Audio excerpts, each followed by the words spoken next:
c'est là que je fais une transition sur la proposition que je voudrais faire par rapport justement à la loi en Côte d'Ivoire. Alors, cette proposition, c'est quoi? J'ai souvent dit que il faut faire très attention par rapport à cette histoire de propos tribalistes que les politiciens soutiennent ces dernières années. Il y a eu ça, c'est vrai. La vie politique de la Côte d'Ivoire est émaillée depuis la mort du Houphouët-Boigny de propos tribalistes. Mais ces derniers jours, les propos tribalistes se sont exacerbés avec le PDCI. Et donc, par rapport à ça, voici ce que moi je propose. Ceci. Il faudrait que si ça n'existe pas dans les lois de la République, il faudrait voir à quelle mesure nous pouvons l'intégrer dans les lois de la République. Modifier la loi sur les partis politiques et dire ceci. Il est strictement interdit à tout parti politique, à ses dirigeants, membres ou sympathisants, de tenir des propos à caractère tribal, ethnique, régionaliste ou tout autre discours susceptible de porter atteinte à la cohésion sociale, à l'unité nationale ou à l'ordre public. Tout manquement aux dispositions du présent article expose les contrevenants à des sanctions prévues par les lois en vigueur, notamment les sanctions relatives à l'incitation, à la haine, à la discrimination et à l'atteinte à l'unité nationale. Les autorités compétentes sont habilitées à constater les infractions prévues aux articles ci-dessus et à engager les poursuites appropriées à l'encontre des personnes physiques ou morales impliquées. Le ministère en charge de l'Intérieur et de l'administration du territoire est en charge de l'application stricte du présent texte. Je pense que c'est juste une idée, c'est juste une proposition que je fais. Les uns et les autres, et je souhaite que le gouvernement de la République de Côte d'Ivoire puisse s'en approprier pour essayer de voir dans quelle mesure on peut modifier nos textes de loi pour les adapter aux nouvelles réalités qui sont en train de se pointer devant nous, qui sont en train de se réaliser devant nous, pour pouvoir justement mettre fin à ça par rapport à l'unité nationale et empêcher les personnes inconscientes, les personnes méchantes, les personnes qui n'ont aucun sens de la République ni de la nation, comme l'actuel dirigeant du PDCI, d'arrêter de massacrer notre unité nationale si fragile que le président Ouattara est en train de construire depuis qu'il est arrivé au pouvoir.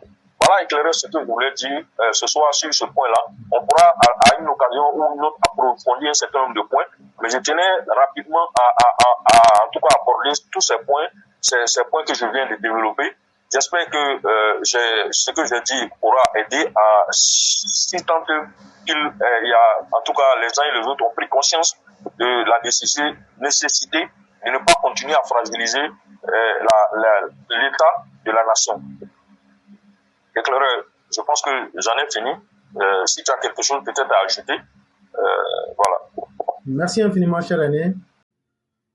Est-ce qu'il n'est pas temps, comme un moyen de lutter contre la haine, la xénophobie et les mauvais comportements, est-ce qu'il n'est pas temps qu'on puisse essayer d'influencer le financement des partis politiques à travers les messages de haine? Par exemple, si tu lances un message de haine jusqu'à 5 fois, chaque fois que tu lances, ou même un représentant de ton parti lance un message de haine, ça diminue vos subventions.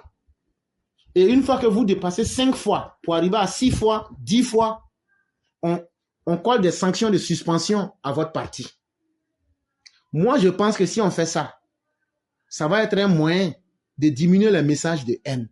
Ça veut dire, si quelqu'un lance un message de la haine et que c'est un officiel du parti, là, on diminue leur financement.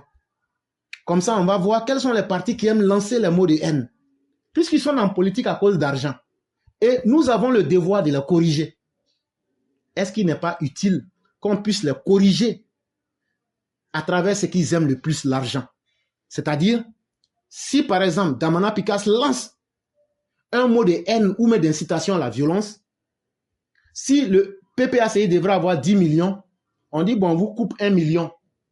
Si, après cela, Sébastien Dana Djedje vient faire, ça fait 2 millions. Si après encore, il y a quelqu'un de Babo même qui vient encore inciter à la haine, ça fait 3 millions. S'ils atteignent 5, ça fait 5 millions. On dit, à partir de 5e, 6e là, quand vous faites ça, on va vous suspendre de 6 mois. Chaque fois que vous allez lancer 2e message, on va vous suspendre d'1 an.